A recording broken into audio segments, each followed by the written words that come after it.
Capt. Peter Nilsson, commander of guided missile cruiser USS Philippine Sea, oversees operations from the ship's bridge, June 14, 2017. U.S. Navy photo by mass communications specialist Second Class Patrick Ian Crimmins, released. Officials from the U.S. and other NATO navies have warned repeatedly about increasing Russian naval activity around Europe and in the Arctic and North Atlantic Oceans. The Western forces have scrambled to beef up their submarine and anti-submarine warfare capabilities, and the U.S. Navy recently reactivated its Second Fleet to oversee ships, aircraft, and personnel in the northern Atlantic, where much of this confrontation is expected. ADM.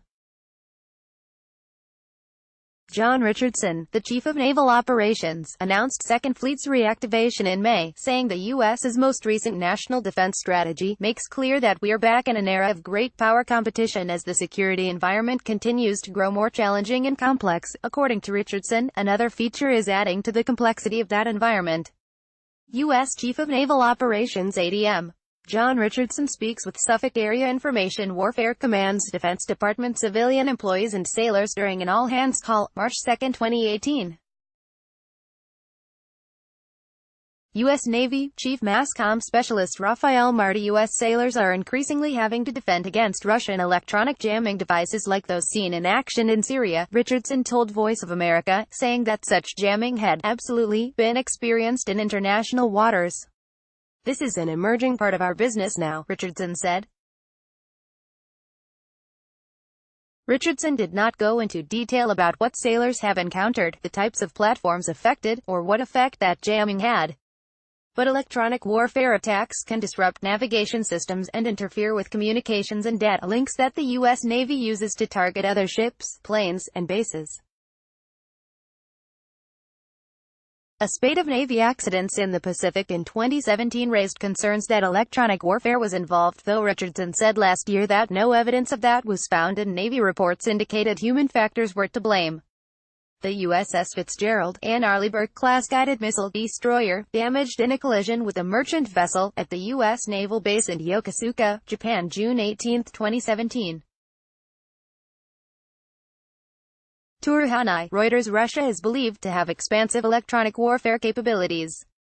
Those EU units are numerous, well-equipped, and work well with other branches, like air defense and artillery.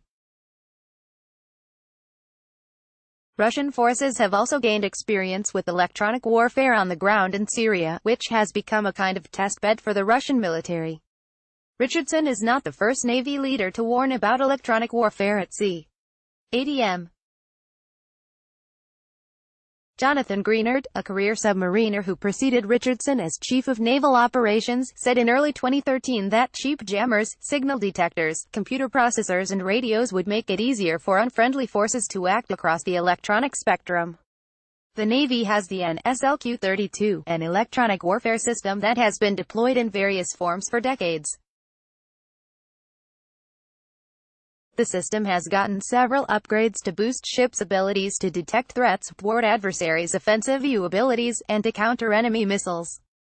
Russian Navy vessels in Neva River taking part in a parade during Navy Day celebrations in St. Petersburg, July 30, 2017.